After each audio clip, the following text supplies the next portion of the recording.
이렇게 서둘러서 윤 대통령 부부는 대통령실을 청와대에서 용산으로 이전합니다.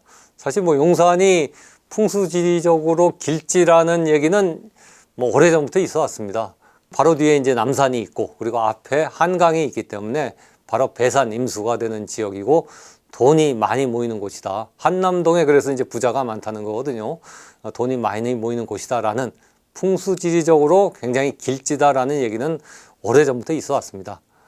근데 어쨌든 그렇게 서둘러서 대통령 취임도 하기 전에 청와대선 단 하루도 못 자겠다고 하면서 2022년 5월 9일 전에 대통령실을 용산으로 이전합니다. 그리고 대통령의 관저, 즉 대통령의 숙소는 원래는 육군참모총장 공관으로 이전하려다가 아마 그것도 이제 풍수지리적으로 좀 안 좋다고 봤는지 갑자기 외교부 장관 공관으로 이전을 하게 됩니다.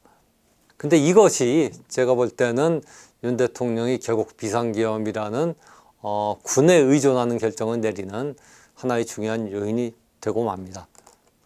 사실 역대 군사 정권도 대통령실을 군부대에 둔 적은 없습니다.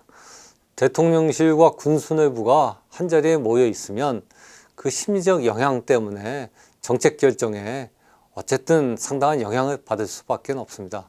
5.16 쿠데타를 했던 박정희 대통령이나 또는 1979년 12.12 쿠데타를 했던 전두환, 노태우 대통령도 군 출신임에도 불구하고 대통령실과 군부대, 군부와는 물리적 거리를 좀 두고 영역을 나누려고 굉장히 노력을 했었습니다. 근데 윤 대통령은 그 정반대의 길로 간 것이죠. 국방부 청사나 장관 공관에서는 군 나름의 공식 행사 또는 비공식 행사들이 많이 열립니다. 근데 대통령과 한 공간에 있으면은 군부에서는 이런 공식 비공식 행사를 많이 줄일 수밖에 없죠. 그 대신 장관을 비롯해서 군수내부는 대통령의 눈치를 많이 보게 됩니다. 대통령 역시 장관과 군수내부가 바로 옆에 있으니까 군은 언제나 내 편이라는 그런 착각에 빠지기가 쉽습니다. 김영현 씨가 경호처장에서 국방부 장관으로 영전된 뒤에 아마 현직 장관들 중에서 대통령을 가장 많이 만난 사람은 국방부 장관일 겁니다. 대통령은 군 지휘관을 훨씬 믿을 만한 사람으로 채움으로써 심리적 안정을 얻으려고 합니다. 국방부 장관의 현직 경호처장이었던 김영현 씨, 바로 자신의 충암고 후배죠. 김영현 씨를 임명한 것이나 아니면 군정부를 총괄하는 방첩사령관의 여인영 중장, 역시 충암고 라인입니다. 이 여인영 중장을 방첩사령관에 임명한 것, 이 모든 것들이 다 내가 가장 신뢰하는 사람을 군 요직에 앉혀야지 내 마음이 편하고 군을 믿을 수 있다라는 그러한 생각에서 비롯된 겁니다. 만약 대통령이 청와대에 있어서도 그렇게 군수내부를 자신의 측근들로 채울 생각에 했을까? 물론 군은 굉장히 중요하긴 하지만 아마 그 정도로 이렇게 마음이 쏠리지는 않았을 수도 있었을 겁니다. 이렇게 대통령이 군 수뇌부를 자신의 측근으로 채우면서 군부가 나에게 충성스러우니까 언제든지 나는 군을 활용할 수 있다는 생각을 쉽게 하게 됩니다. 특히 윤석열 대통령 같은 나르시시스트는 군 경험이 전혀 없는데도, 군대도 안 갔다 왔죠. 군 경험이 전혀 없음에도 내가 군을 잘한다라는 그런 착각을 하게 됩니다. 사실 나르시시스트의 특징이 바로 그 과도한 자기에 나는 굉장히 뛰어나고 결점이 없다라는 생각을 가지는 건데요.